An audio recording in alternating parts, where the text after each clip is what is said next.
Hey, hey, hello, all the people. It's me, Craigie B. Today is Thursday, March 20th, 2025. Today also happens to be day 20 of MS Awareness Month. I have chosen to do my video indoors today because I'm feeling exuberant. I'm feeling a little bit shouty and loud.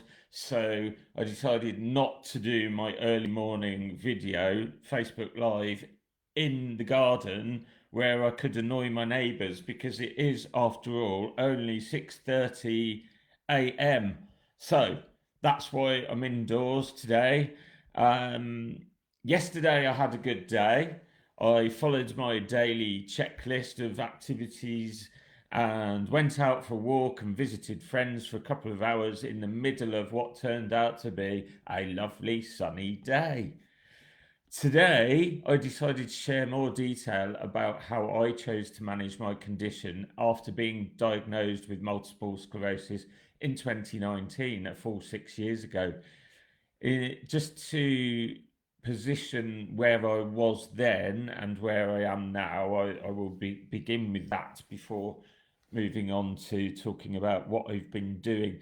So, in late February 2019, I my health had rapidly disassembled to the extent that I had descended from being fully able-bodied to having this following troubling list of symptoms. So I had neither of my legs would support my body weight. One leg, my right leg, had become so unresponsive. The only way I could move it was by shoveling it around with my hands. I had sensory loss from the chest down, shooting pains in my head, flu like shivers almost all the time, swollen feet, which were enormous, that caused me to need entirely new range of footwear. I had involuntary spasms emanating from the diaphragm daily, often frequent times a day, sometimes quite violent. I had disorientation and lack of balance. I had fatigue, which was both mental and physical. And I had back pain that was really quite severe, and my back was locked. I could not turn my spine. I had problems with my digestive and urinary systems. I had tremors in my arms and fingers that I could not control. And a couple of other things that I've not mentioned previously is that I had issues with my speech. I did not notice it while I was speaking. I would notice it due to the fact that I was often recording meetings. I would notice it playing back the recordings of those meetings, and I would be shocked at times at how words I was convinced I had said clearly were just a mess. Like when I thought I had um, spoken a very clear sentence. It was really quite shocking to me. I experienced minor vision impairment as well, and back then, with the exception of a 5 day series of steroid infusions plus drugs to counter the steroid sickness that's inevitable without such a thing. That's all the medication I had back then and have since then as well. So back then, I decided to attempt to manage my condition without medication. And I know this is not without risk, and I'm not recommending that others attempt to do the same, certainly not without consulting medical professionals, all of that. But I am documenting my journey here on the Bookface, also on a platform called School, which is designed for people who want to build communities around a mission, movement, or cause. And I have just created a YouTube channel as another place where I can document my journey. Why am I doing this? To see if it's possible, for one thing.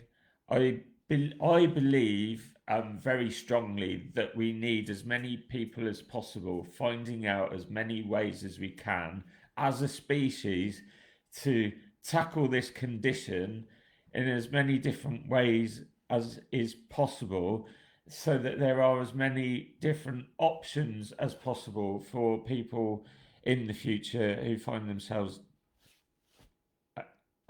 experiencing the same diagnosis. I'm not the only person in the world doing this, and there's lots of reasons why people want to know whether there is any non-pharmaceutical options or avenues. And I will mention today, this morning, that 6 years on from my diagnosis, I have just arrived home from my early morning sunrise walk, and today, this very day, I am almost symptom free. Almost. Naturally, my decision to go drug free ran counter to the advice of almost every National Health Service employee assigned to my case. And due to the high turnover of staff since the pandemic, that will remain nameless, there's been plenty such folk assigned to my case. I have declared my willingness to run the risk, to run the gauntlet each and every time someone new has been handed my case, and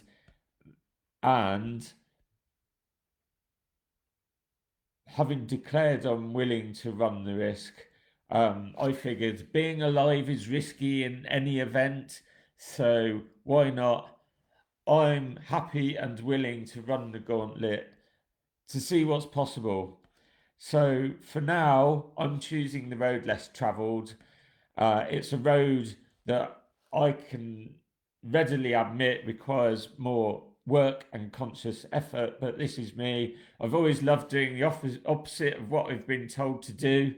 And that's all for today. I'm keeping it short because the much more in-depth content I am saving for my community on the platform called Skool, that's SKOOL, and for my YouTube channel. That's where I'll go deeper and actually talk about the science behind some of the things that I am aiming to do to manage my condition instead of getting on the drugs. So that's all for today. I'll speak to you again tomorrow, and yeah, I'll leave it at that for today. Bye for now.